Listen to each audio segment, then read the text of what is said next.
Welcome to Mikam Israel. There are moments in life when a person catches a glimpse of who he could become for a few days, a few weeks, perhaps during Elul, after a stirring shiur at the kotel, beside a hospital bed, beneath a chuppah, or in the silence following heartbreak.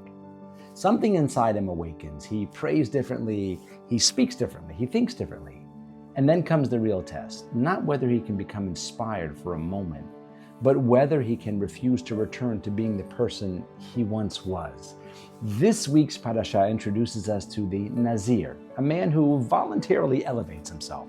He abstains from wine. He distances himself from indulgence and lives with heightened kedusha and restraint. And then the Torah says something astonishing. When the Nazir completes his period of Nazirut, he must bring a korban chatat, a sin offering. A sin offering? For what sin? Chazal explained that the Nazir is called a sinner because he deprived himself of wine. He denied himself pleasure. He restricted himself unnecessarily, but the Ramban says something that's breathtaking. The tragedy is not merely that the Nazir abstained. The tragedy is that after 30 days of Kedusha, he reverted to his previous position. Because once a person has lived differently, once he's disciplined himself, once he has had a brush with Kedusha, he is no longer supposed to remain the same human being. And perhaps therein lies one of the deepest truths in all of Judaism. In the beginning, growth feels unnatural. The first time a person fights an impulse, the first time he closes the screen, walks away from temptation, holds back a sharp word, he wakes up early to learn, or accepts upon himself even one tiny mitzvah. It feels heavy, forced, almost painful, like the Nazir longing for the wine he can no longer drink. But if a Jew remains loyal to that struggle long enough, something miraculous begins to happen. The Kedusha slowly stops feeling external. The mitzvah no longer feels like an intrusion. The sacrifice becomes the identity. At first, the Nazir misses the wine, but eventually he becomes someone who no longer needs it. And that is why returning backward becomes the true tragedy. Because Judaism was never meant to really inspire us. It was meant to transform us. And sometimes, Borei Olam allows a person to discover this truth through one tiny mitzvah, one small acceptance, one seemingly insignificant decision that quietly reshapes an entire soul. There was once a family in Ramat Gan sitting Shiva for a relative, and the family was almost secular. The atmosphere in the home barely resembled a house of mourning. Lavish platters covered the tables, laughter drifted through the rooms. It felt more like an evening gathering than a place where people were reflecting upon a neshama that had departed from this world. A Rav, who came to pay a Shiva call, looked around gently and finally said, "Tell me, does the deceased gain anything from all the eating and drinking taking place here? If you truly want to elevate the neshama, someone here should accept upon themselves even one small mitzvah." A few moments later, an immodestly dressed woman approached the Rav privately. She says, "What can I do?" She was sincere. The Rav hesitated. He understood that suggesting dramatic change would likely accomplish very little, but he also sensed something precious in that moment. Her heart was open, so he chose something small. "Accept upon yourself," he said softly, "to wash netilat yadayim in the morning and before eating bread." The woman nodded. That was all. No promises of complete transformation, no declarations, no grand speeches, just one small mitzvah. A year and a half later, the Rav was sitting in the Bet Din in Netivot when a refined and modestly dressed woman approached him. "Does the Rav recognize me?" she asked. He didn't.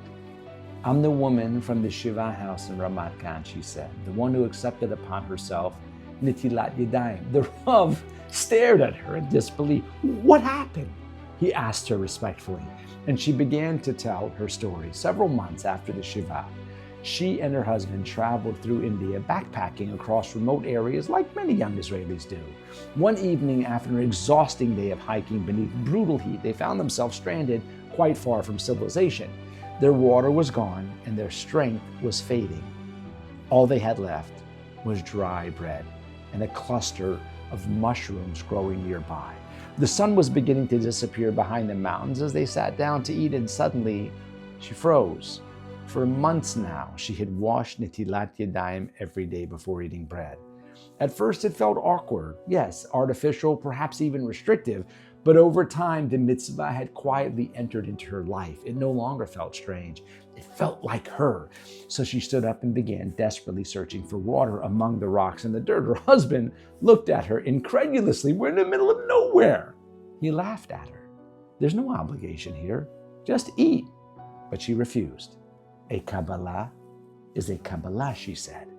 And she kept searching. Finally, exhausted, her husband sat down and ate without washing, but she didn't. A short time later, his face began turning bright blue. The mushrooms were poisonous.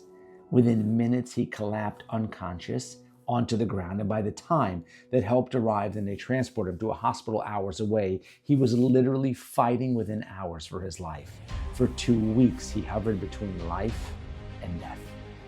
And when he finally regained consciousness, he looked at his wife and said words that changed them forever. We accepted upon ourselves one tiny mitzvah. You held on to it with everything you had, and I dismissed it one time, and look what happened. If one small mitzvah can carry such power, then imagine what the rest of the Torah can do. That moment transformed the family completely. They returned to Eretz Israel, became fully observant.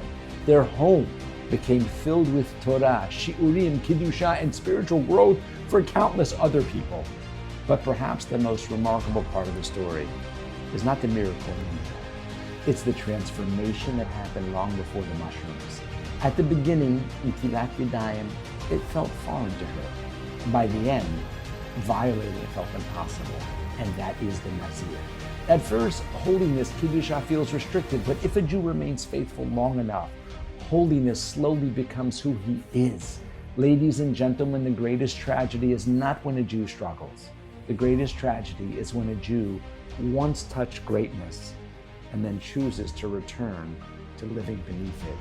Borei Olam doesn't ask us to become malachim overnight, but he does ask something extraordinary from us. Do not remain the same person forever. Because every small mitzvah, every moment of restraint, every quiet act of growth has the power to shape us into people who no longer crave this spiritual emptiness we once could not live without. And once the neshama tastes Kiddusha deeply enough, it remembers who it has become. Shabbat shalom.